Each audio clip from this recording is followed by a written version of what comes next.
Paz do Senhor, meus irmãos. Aqui quem fala é o irmão Júnior e estamos para mais uma semana aqui no Templo Sede da Igreja Assembleia de Deus, Ministério do Belém, no campo de Presidente Prudente, pastoreada pelo pastor Samuel Padilha de Siqueira, para mais um subsídio semanal acerca das lições bíblicas do terceiro trimestre de 2020. E dessa feita falaremos acerca da lição 10, que tem como título Provai se os Espíritos são de Deus. Quero de novo pedir a sua atenção para que nós possamos seguir em uma lição que é extremamente útil para os nossos dias, extremamente necessária para o tempo presente, e nós temos a chance hoje de discutir assuntos de forma muito profunda e importante para as nossas vidas. A lição que nós vamos estudar hoje, a lição de número 10, tem como texto áureo 1 João 4:1. Amados, não creais em todo espírito, mas provai se os espíritos são de Deus, porque já muitos falsos profetas se têm levantado no mundo. Verdade prática? Através dos dons espirituais, a igreja discerne os espíritos enganadores. Então você já percebeu pelo próprio texto áureo e pela verdade prática que o assunto principal aqui será tratar acerca dos falsos profetas, da necessidade de resgatar o discernimento espiritual e utilizar para proveito da igreja os dons espirituais. O objetivo geral dessa lição é levar os alunos a refletir sobre como discernir os espíritos e julgar a profecia. Como objetivos específicos, nós teremos vários tópicos a abordar com assuntos muito importantes. O primeiro tópico vai destacar o cuidado que devemos ter com os falsos profetas. O segundo tópico vai ressaltar que a Bíblia revela a existência desses falsos profetas. O terceiro tópico vai salientar que devemos julgar as profecias. Quarto, ele vai mostrar por que devemos julgar as profecias. E o quinto vai pontuar como devemos julgar as profecias. A partir desses objetivos, nós trabalharemos esses textos, esta lição, de forma a você poder transmitir aos seus alunos, caro professor da Escola Bíblica Dominical, meu caro mestre, o melhor subsídio, a melhor forma de poder orientar a igreja acerca dos falsos ensinos, dos falsos profetas e da necessidade constante de discernir os espíritos. Venha comigo nessa aventura, meu caro irmão, e como introdução, nós veremos que no contexto que nós estamos estudando, Neemias enfrenta ataques dos samaritanos de todas as partes. Na construção do templo houve oposição. Na reconstrução dos muros houve grande oposição e as estratégias foram várias, como temos visto nas lições passadas. Agora, como todas estas coisas foram frustradas através da ação de Deus, de como Deus cuidou para que todos os detalhes fossem finalmente colocados nos seus devidos lugares, agora Neemias enfrenta um novo desafio. Os falsos profetas que se levantam para enganar o povo.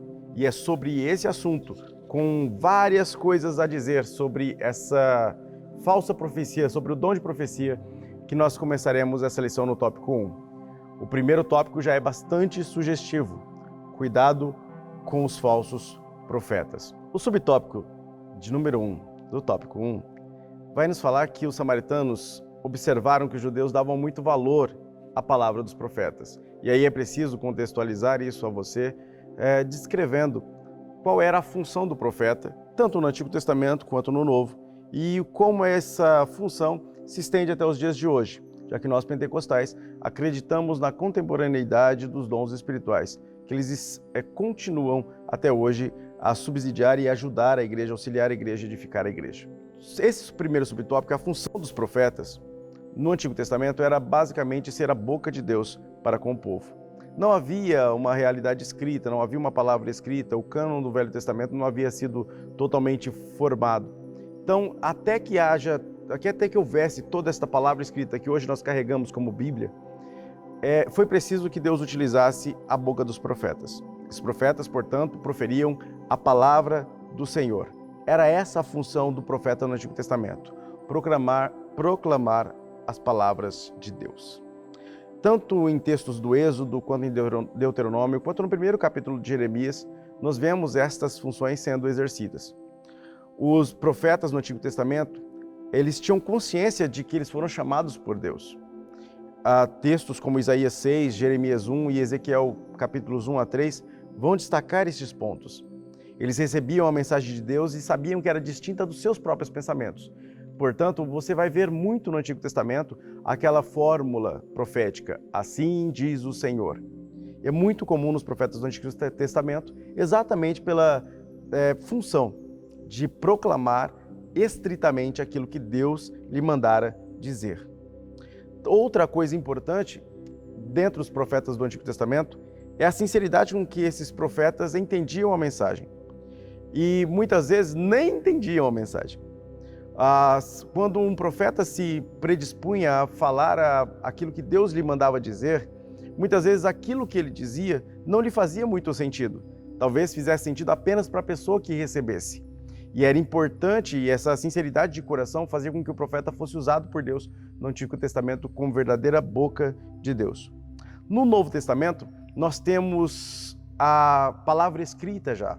Nós temos já as leis e os profetas, como Jesus cita. Nós temos o cânon do Velho Testamento já montado e estudado pelos judeus. E Deus usa esta palavra, o que nós chamamos de Antigo Testamento, para trazer a sua mensagem ao povo e orientar o povo. Os profetas, então, passam a ter outra função no Novo Testamento, sendo um dom de Deus à igreja, um ministério de Deus à igreja que se formava através do cristianismo. Nós vemos em Hebreus 1 que antigamente Deus falava através dos profetas, mas vindo Jesus fala através do Filho. Portanto, não há substituição ou continuidade do ministério profético nesse sentido de tomar a boca de Deus e falar aquilo que Deus realmente queria dizer palavra por palavra. A função modifica.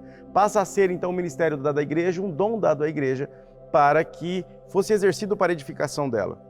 Assim, nós vemos algumas mudanças no exercício desse ministério e no exercício do dom de profecia.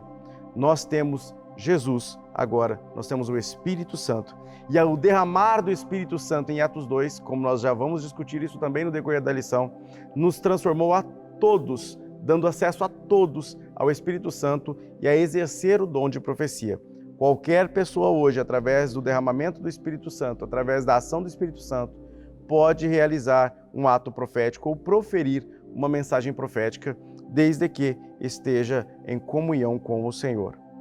Meus irmãos, há também aqui a necessidade de dizer, contextualizar, que o povo pensava e necessitava da palavra dos profetas. Era um povo carente espiritualmente. E esse povo carente foi instigado e estimulado por profetas na hora da reconstrução.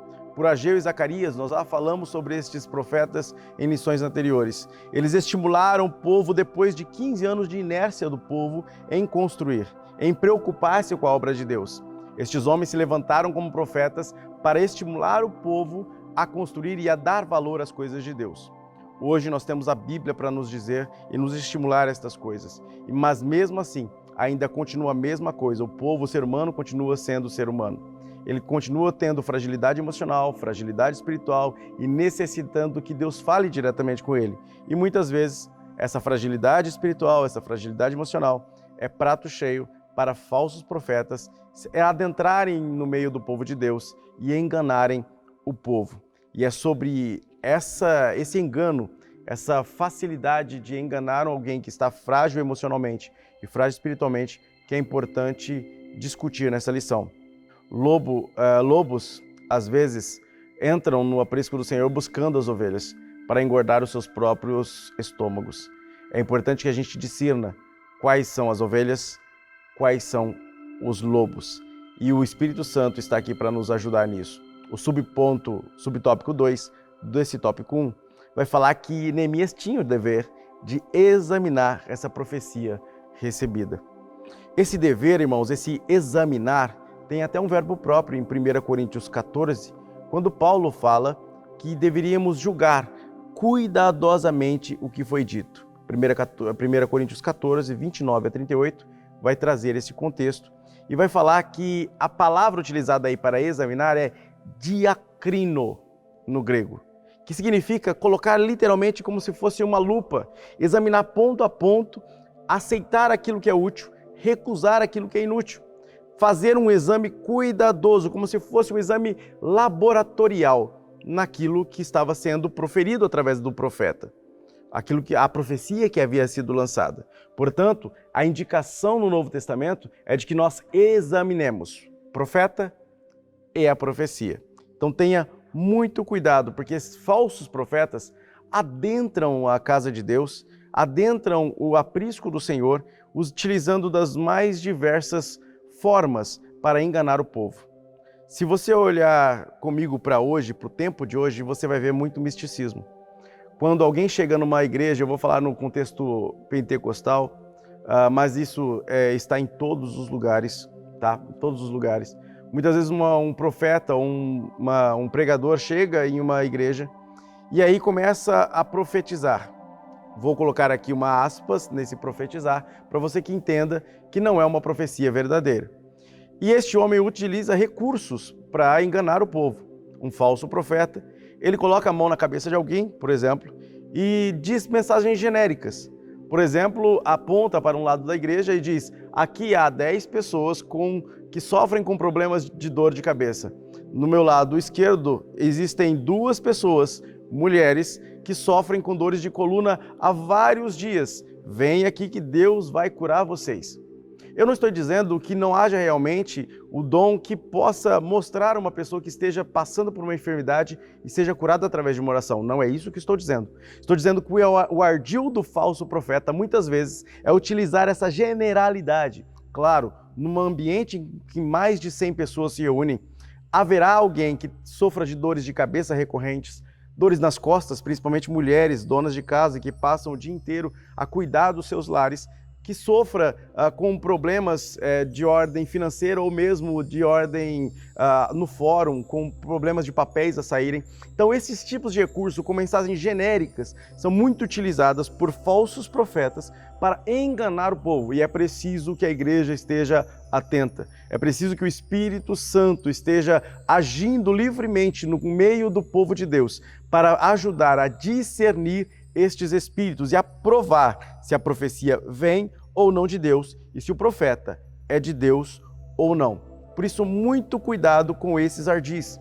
Misticismo, ritualismo, simbologia demasiada, muitas vezes são recursos utilizados por esses profetas para fazer enganos no meio do povo, para trazer equívocos ao meio do povo. Lembre-se que Deus não precisa tomar uma pessoa em êxtase, nublar a mente dela, ou apagar, ou no sentido mais difícil da palavra, possuir uma pessoa. Não funciona assim. O Espírito Santo não possui uma pessoa. O Espírito Santo toca, influencia, estimula. O Espírito Santo está aqui para auxiliar-nos, para tomar a nossa personalidade, para utilizar aquilo que nós temos para exaltação do nome de Deus. Então, muito cuidado com o misticismo exacerbado, utilizado pelos falsos profetas. Para você ter uma ideia, é um fato muito importante, eu vou me estender um pouquinho só aqui, para que a gente possa pensar bastante. No século XVI, no início da Reforma Protestante, Melanchthon e Lutero se depararam com um grupo de profetas. Eles eram chamados de profetas de, se eu falar corretamente, Zikau. Estes profetas de Zikau, eles tinham uma linguagem que é utilizada até hoje. São profetas que se diziam iluminados, profetas que se diziam que não necessitavam da Bíblia. Existe até um registro acerca da sua fala em Melanchthon que diz assim: de que vale aderir, os profetas de Zikau falando, de que vale aderir assim tão estritamente à Bíblia? A Bíblia, sempre a Bíblia.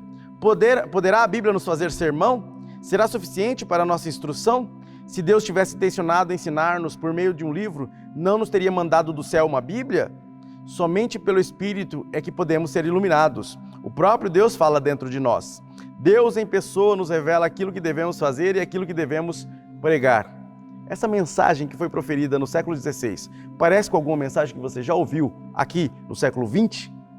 No século XXI? Perdão? É claro que sim. Nós vemos muitas vezes pessoas utilizando este tipo de linguagem para enganar o povo. A Bíblia ainda é a autoridade máxima. A experiência, a profecia, o profeta se sujeitam a ela. Por isso é importante examinar as Escrituras. Existem pessoas, e você vai ver que o falso profeta é sempre um preguiçoso. O falso profeta tem dificuldade ou não quer estudar a Bíblia. Ele quer simplesmente falar pelo Espírito. Vou utilizar as aspas de novo. Porque acredita que de uma forma mágica, o Espírito, sem ter ele estudado ou qualquer coisa assim, vai auxiliá-lo ou vai dizer através da boca dele o que ele deve fazer. Nós vimos muitas pessoas caírem e se prejudicarem por causa deste tipo de falso profeta. E é preciso que nós, como ensinadores da palavra de Deus, os combatemos, pois fomos chamados exatamente para isso. O Espírito está aqui para nos ajudar, o Espírito nos influencia, o Espírito nos ajuda a dizer palavras que são de cunho profético, o Espírito nos ilumina a mente, tudo isso é verdadeiro, mas ele utiliza primariamente a palavra de Deus para dizer aquilo que nós precisamos ouvir e aprender. E a partir da palavra de Deus, do exame das Escrituras, o Espírito nos ajuda a lembrar daquilo que nós lemos. Lembre-se que a própria Bíblia nos diz que o Espírito nos fará lembrar. Só lembra aquele que já leu, só lembra aquele que já estudou, aquilo que um dia já guardou na mente. Por isso, esse primeiro tópico, em síntese, vai dizer que a palavra do profeta era muito valorizada em Judá e que Neemias devia examinar a profecia recebida. O tópico 2 vai falar que a Bíblia já revelava a existência destes falsos profetas no meio do povo. Existe um teólogo, um escritor que é bastante famoso, chamado Wayne Grudem, que em sua teologia sistemática mostra que no Novo Testamento vários profetas surgiram e em várias cidades. Ele lista algumas cidades, por exemplo, que foram vistos profetas para mostrar exatamente que a atividade profética não cessou exatamente, mas modificou de função, modificou de status, uma vez que o Espírito de Deus foi derramado e que também, principalmente, Jesus veio em seu ministério, sua morte e sua ressurreição, transformar a nossa ligação para com Deus, nos reconciliar a ouvir diretamente a voz de Deus em nós. Entre os lugares citados por Wayne Grudem estão Jerusalém, Antioquia, Tiro, Cesareia, Roma, Corinto, Tessalônica. São lugares com várias referências bíblicas, principalmente no livro de Atos, falando sobre a atividade profética nesse tempo, durante o primeiro século. Com base principalmente em Atos 2, do versículo 16 ao 18, a gente pode dizer que o dom de profecia atingiu milhares de congregações cristãs pelo mundo. Cada congregação, muitas vezes, tinha mais de um profeta. Se você examinar a carta de Coríntios, a carta aos Coríntios, você vai ver que Paulo ele diz, olha, que se levantem profetas, que falem 2 ou 3 e a igreja julgue. Portanto, havia mais de um profeta, muitas vezes, por congregação, para falar as coisas de Deus, para pregar a palavra de Deus. E o que eles usavam para pregar a palavra de Deus? Um estado estático, olhos virados para cima, um ritualismo, um simbolismo? Às vezes sim, quando eram falsos. Mas na maioria das vezes, utilizavam a própria palavra de Deus, quer o Antigo Testamento a explicar e a pregar a palavra de Deus, quer as palavras dos escritos, as cartas que já circulavam. Então os profetas, eles no Novo Testamento têm essa função, uma autoridade subordinada às Escrituras, ao que Atos, Coríntios e várias outras cartas de Paulo e outros textos da Bíblia, como de Atos em Lucas, que foi escrito por Lucas, vai destacar principalmente que havia os escritos dos apóstolos para serem estudados, eram chamados de escritos dos apóstolos. No subtópico 1, ele falando nesse tópico 2, acerca da existência desses profetas no Antigo Testamento, vai trazer algumas histórias importantes. E aí eu vou pontuar com você para a gente discutir isso. Até porque existe esse ponto aqui que a gente vai examinar com cuidado. O subtópico 1, ele traz uma linha A, para falar de dois profetas, um profeta de Judá e um velho profeta, que é uma história de 1 Reis 13. Quando você estiver dando aula, meu caro professor, examine esses pontos. Sente um pouco, pare um pouco neste ponto aqui e discuta com os seus alunos acerca dessa história. Porque o comentarista da lição vai trazer uma visão dele acerca disso. Mas a gente pode examinar os fatos e trazer outras conclusões e assim oferecer mais de uma opção de entendimento acerca daquela história. Observe comigo que havia um profeta que sai de Judá e vai em direção a Jeroboão, no Reino Norte, e profetiza contra Jeroboão quando ele está queimando incenso no altar. Ele faz uma profecia, a profecia se cumpre exatamente do modo como ele disse. O altar se fende, Jeroboão estica a mão em direção a ele e a mão fica doente. Ele precisa orar pela mão de Jeroboão para que ela se volte à normalidade. E nisso, claro, o nome de Deus é louvado, porque mostrou-se que aquele profeta era um verdadeiro profeta de Deus. E ele provinha do Reino Sul, de Judá. Pois muito bem, um velho profeta da cidade, observando que havia um profeta que ganhou uma certa fama, diante daquilo que fez, chamou esse profeta para comer pão. Porém, Deus já havia dito diretamente a este profeta de Judá que não voltasse pelo mesmo caminho, não comesse pão ou bebesse água, mas que cumprisse logo aquilo que havia sido incumbido e fosse embora, por outro caminho. Quando encontra este velho, ele recusa essa oferta de pão. Porém, o velho usa um ardil de falso profeta. Que ardil é esse? Mente, dizendo que um anjo havia dito a ele que deveria buscar este novo profeta para comer pão em sua casa. O profeta, meus irmãos, infelizmente cai na armadilha. E aí vai em direção ao velho profeta, come.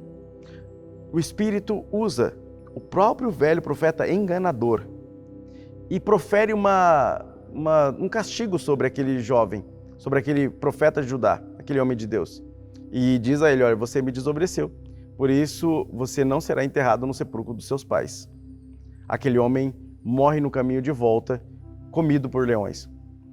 E aí o velho profeta chora, toma o corpo o resto que sobrou do corpo daquele profeta de Judá e o enterra em seu próprio túmulo. Quando nós olhamos, e o comentarista vai dizer que aparentemente seria falsidade do velho. Quando você examina a história ponto por ponto, nós podemos colocar outras opções também. Nós vemos que havia alguém que profere uma palavra verdadeira. Portanto, o verdadeiro profeta, ela se cumpre, está tudo ali. Ok, só que aí de repente ele é enganado por sua natureza humana, a fragilidade humana, e cometeu um erro que muitas vezes nós cometemos. Deus nos deu através do Espírito Santo a possibilidade, meus irmãos, de ouvir Deus diretamente. E tem gente que mesmo tendo a possibilidade de ouvir Deus diretamente, corre atrás de profecia, corre atrás de alguém que diga para ele, em nome de Deus, alguma coisa. E se torna ovelha fácil, alvo fácil para os falsos profetas. Este moço era um profeta de Deus, é chamado de homem de Deus, mas tomou uma atitude, teve um deslize que lhe custou a vida e também o ministério, porque o ministério dele cessou naquele ponto. Então temos que tomar muito cuidado com aquilo que acreditamos. Ele tinha ouvido Deus falar diretamente e de repente ouviu de alguém que um anjo havia lhe dito e ele acredita no anjo em contradição àquilo que o próprio Deus já havia determinado a ele. Não sei você, mas eu quero chamar a sua atenção. Todas as vezes que um profeta de Deus vem até a mim para trazer uma mensagem, aí eu vou falar do irmão Júnior, todas as vezes que um profeta de Deus vem até mim para dar uma mensagem de Deus para mim, eu me sinto envergonhado. Por quê, irmão Júnior? Porque se Deus precisou utilizar uma outra pessoa para falar comigo, quer dizer que eu não estou ouvindo a Deus. Quer dizer que há falha no meu modo de se relacionar com Deus. Eu estou falhando na minha intimidade para com Deus, porque Deus não falou comigo diretamente e precisou utilizar um terceiro para trazer uma mensagem a mim. Portanto, eu me sinto extremamente envergonhado quando alguém vem até mim falando algo acerca de Deus que Deus mandou me dizer. Por que Deus não me disse primeiro? Há um problema de comunicação entre eu e Deus, então, nesse caso. A mesma coisa aconteceu aqui. O velho foi movido a chamar o pregador, talvez por inveja, talvez por ciúmes, talvez por maldade até, talvez por falsidade, ou às vezes por simples e pura curiosidade. Quem é essa nova revelação que aparece aí do nada, na minha cidade, em que eu sou profeta? E por que não fui eu, velho profeta, utilizado para falar ao rei com essa ousadia? Será que a mensagem não teria ido primeiro ao velho e o velho, com medo, covardia, não foi dizer porque se tratava acerca do rei e do altar? Portanto, esse medo fez com que outro tomasse o lugar dele, e aí ele de repente ficou com aquela dorzinha no cotovelo aqui, e de repente foi lá tentar conquistar aquele rapaz e deu no que deu? Talvez os dois fossem homens de Deus, mas caíssem nas armadilhas de Satanás. É preciso que nós oremos muito e vigiemos também. Deixa eu seguir com você. Na linha B, há um combate nas profecias também no tempo de Jeremias. Nós estamos falando do Antigo Testamento. O sacerdócio e o ministério profético eram corruptos. Os profetas combatiam as palavras de Jeremias com falsas profecias. Hoje ainda existe assim, falsos profetas. Eu posso elencar talvez a teologia coaching que vem surgindo. Não sou contra o coaching, tá? Deixa eu deixar este ponto para você. O coaching como atividade empresarial, o coaching como gestão de pessoas, o coaching utilizado dentro de empresas, show de bola. Né? Desculpa o vocabulário, mas é show de bola, é legal, tranquilo.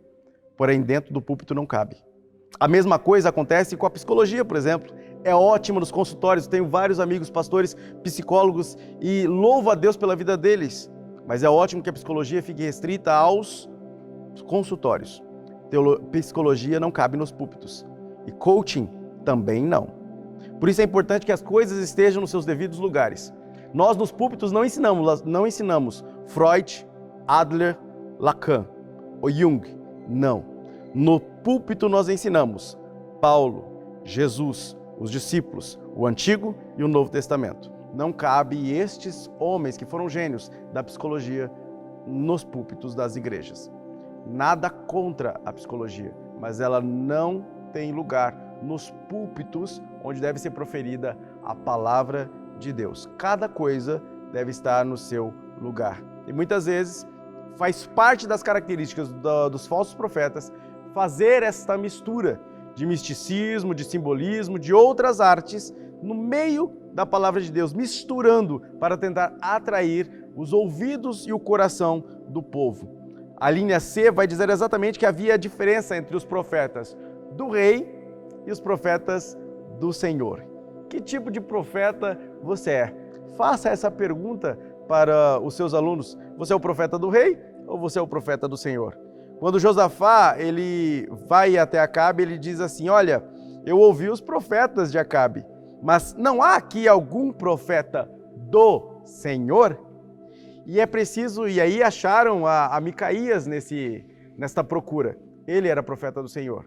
E era fácil identificar que ele era um profeta do Senhor, pois quando disseram para ele, olha, os profetas de Acabe bajulam o rei, falam aquilo que o rei gostaria de ouvir, faça coisas do agrado do rei, que aí com certeza você também será abençoado.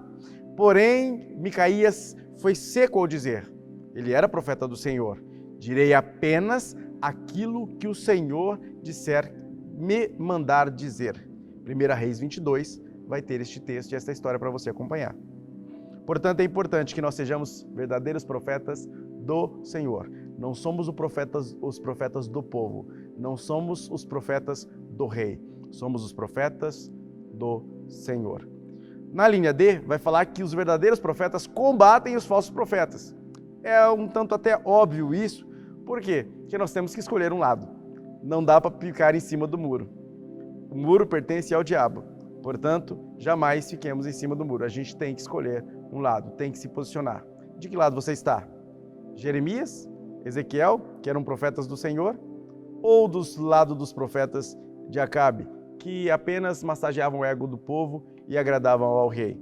Ora, nós combatemos heresias contemporâneas o tempo todo. Na década de 90, eu me lembro muito bem que entre essas profecias eram combatidas por nós, eu já muito novo, mas ainda combatia, já ensino a Bíblia há muitos anos, eu combati espíritos familiares, maldição hereditária, demônios territoriais, técnicas de quebra de maldição. Estas e outras heresias, outras falácias que no meio do povo de Deus destruíram vidas e destroem até hoje em pessoas que acreditam nestas coisas. Então nós temos como uma responsabilidade, como ensinadores da palavra de Deus, como pregadores da palavra de Deus, como profetas deste tempo, a utilizar a palavra de Deus em defesa da fé e combater estes tipos de heresias. Hoje, século XXI, não está tanto em voga mais essas profecias que haviam na década de 90, falando sobre espíritos familiares, demônios territoriais e quebras de maldição. Hoje a ameaça é outra. A ameaça é o relativismo, é o antropocentrismo, é o hedonismo, é o gnosticismo, é o iluminismo, que tiveram nova roupagem e estão vindo hoje para atacar a igreja e o reino de Deus.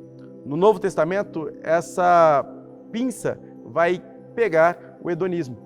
Jezabel, a figura da falsa profetisa, aí no ponto subtópico 2 deste tópico, vai falar sobre Jezabel, a falsa profetisa. Não confunda as coisas. Jezabel ali não está se referindo exatamente a adornos, maquiagens ou ao ministério feminino. Não é isso que o texto diz. O texto está falando sobre hedonismo e sedução.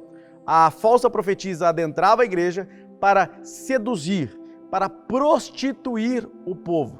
Existem frases que você vai identificar com essa Jezabel, a falsa profetisa. Não é errado se te faz feliz. Já ouviu isso? Pois é da Jezabel, a falsa profetisa. Julgamos válida toda forma de amor. Parece um tanto convincente, mas vem de Jezabel, a profetisa. Muitas vezes vai dizer aquela velha frase para jovens: dá nada não. Eu brinco muito com os jovens dizendo: existe um demônio chamado dá nada não. Precisamos pregar contra essas heresias e essas falácias que muitas vezes colocam uma ditadura em cima do povo de Deus, alegando que são coisas vindas de Deus, mas na verdade não são. Deus nos dê discernimento e o Espírito Santo nos ajude nisso. Muitas vezes você vai ouvir: precisamos pregar mais amor e menos Bíblia. Eu já ouvi esse absurdo.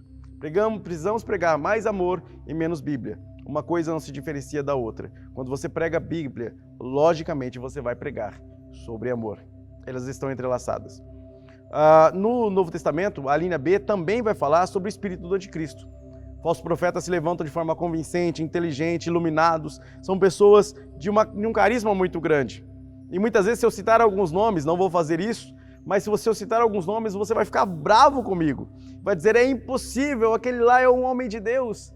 Mas as coisas que ele diz, o fruto que ele gera e a relação que ele tem com a palavra de Deus e com a sã doutrina não o qualificam como profeta de Deus. Mesmo sendo carismático, inteligente, iluminado e tudo mais que você possa dizer a favor dele. Então examine muito bem. A síntese desse tópico 2 é: o inimigo utiliza muitas ferramentas. Ele utiliza todos esses engodos, e é preciso que tenhamos discernimento espiritual para não cair nesse engano. O tópico 3, e aí eu vou acelerar um pouco com você para que a gente possa unificar o 3, o 4 e o 5 com mais calma, vou pontuá-los um a um, mas para você entender que eles se entrelaçam, o comentarista vai nos ajudar no tópico 3 a dizer que nós devemos julgar as profecias. Ponto 1, subponto 1, diz que Deus quer que a igreja seja revestida com todos os dons do Espírito Santo. Sabe quantos dons espirituais existem transcritos na Bíblia? Existem 3 grandes listas, 6 grandes referências, quase 20, são cerca de 28 dons explícitos. Se nós levarmos em consideração os implícitos, temos quase 40 dons só transcritos na Bíblia. E Deus quer que a igreja tenha todos. Qual é o problema? Tem gente que se acha dono do dom, e isso não funciona. Deus deu dons à igreja, tanto os ministeriais quanto os espirituais. Nós precisamos fazer esse discernimento. Eu não tenho 1, 2, 3, 4, 5 ou 6 dons. Eu não tenho os 9 dons. Ninguém teve. Deus deu dons à igreja. E aí ele utiliza quem ele quer, da forma que ele quer, para um ou para outro ou para vários dons. Mas o dom é dado para a edificação da igreja. Quem comercializa com o dom, quem usa o dom para proveito próprio, está sendo identificado automaticamente como um falso profeta. Então é preciso que a igreja também se atente para isso. Como a igreja se atenta para isso? Subtópico 2 vai dizer: o despertamento renova os dons. Uma igreja que tem doutrina, uma igreja que estuda a Bíblia, uma igreja que é bem ensinada, ela vai saber julgar as profecias, ela vai saber usar os dons e ela vai combater automaticamente as falsas doutrinas e, obviamente, os falsos profetas. É isso que é importante gravar deste ponto e transmita, discuta isso com a sua sala, meu caro professor. Tópico 4 vai dizer por que devemos julgar as profecias. Ora, o primeiro subponto vai ser bem categórico, porque a palavra de Deus nos manda. A palavra de Deus, ela defende a si mesma e ela tenta, de todas as formas, mostrar ao povo, mostrar a nós que a estudamos, que ela é prumo, que é ela que vai nortear a nossa regra de fé e prática. É preciso que nós entendamos, como diz o subtópico 2, que os que profetizam são sujeitos a falhas.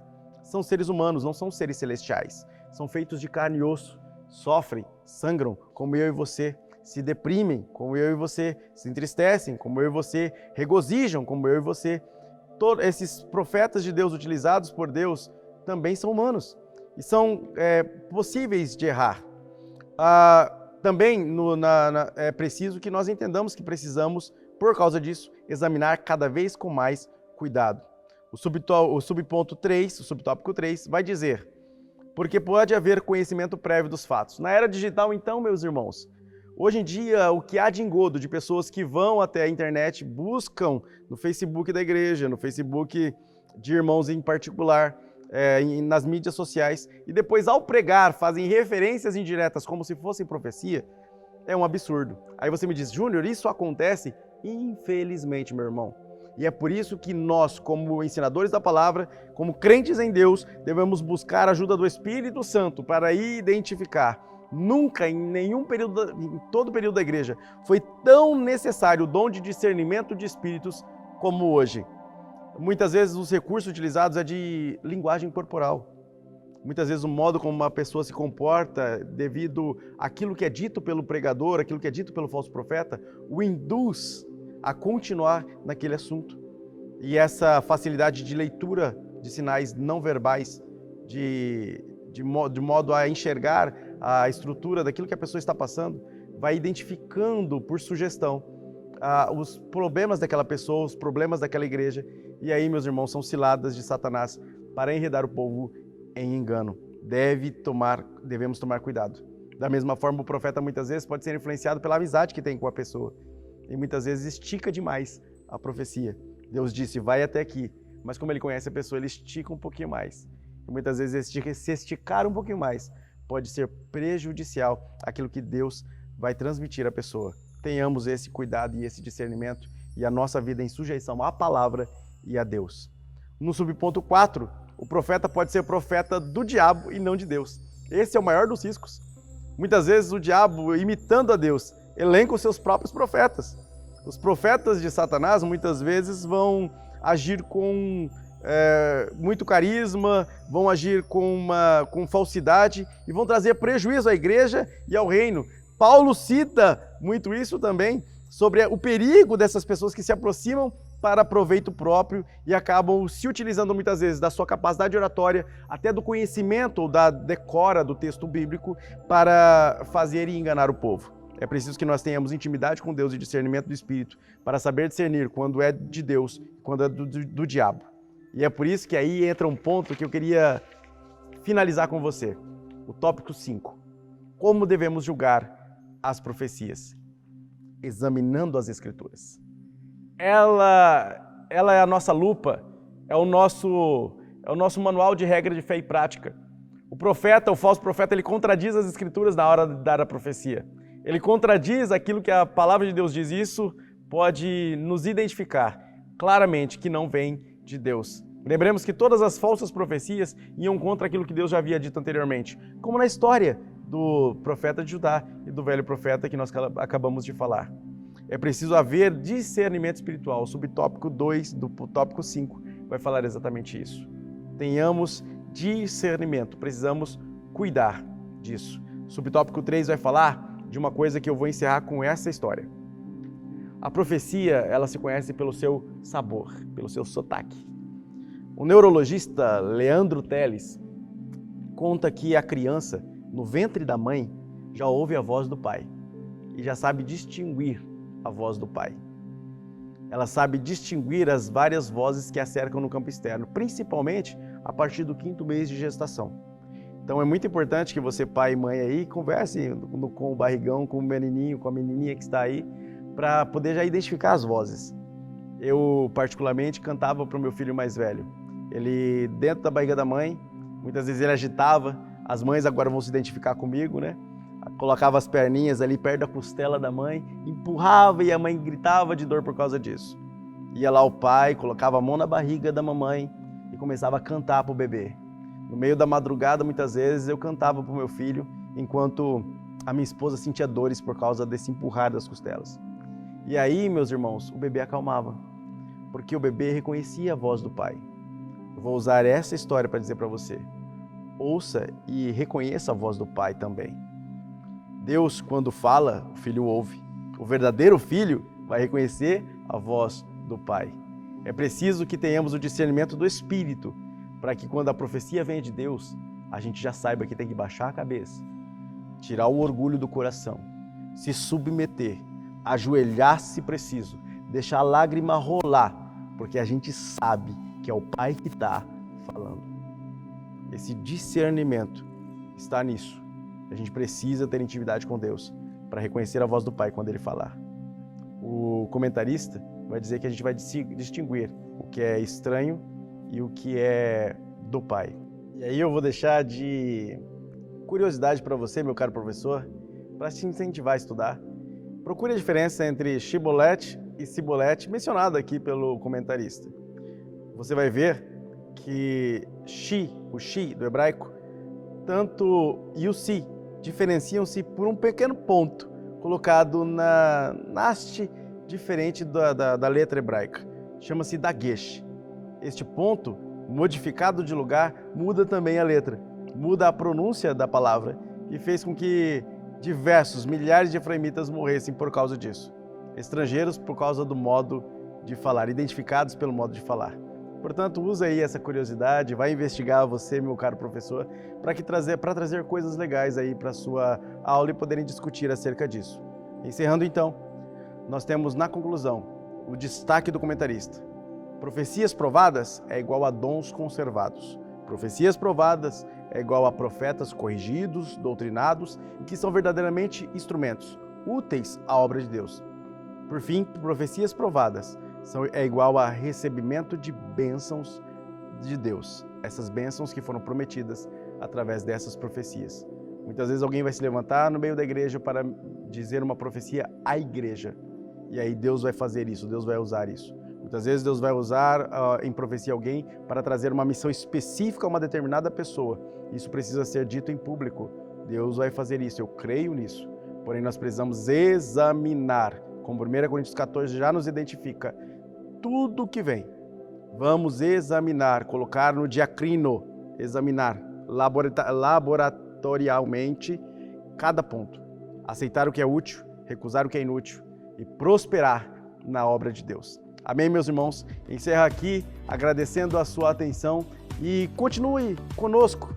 Comente, compartilhe este vídeo, acesse o canal, faça parte dessa comunidade que só cresce e que Deus tem abençoado as nossas vidas. Então, continue conosco na próxima lição, na lição de número 11, se Deus quiser e Ele assim nos permitir. Que Deus abençoe. A paz do Senhor, meus irmãos.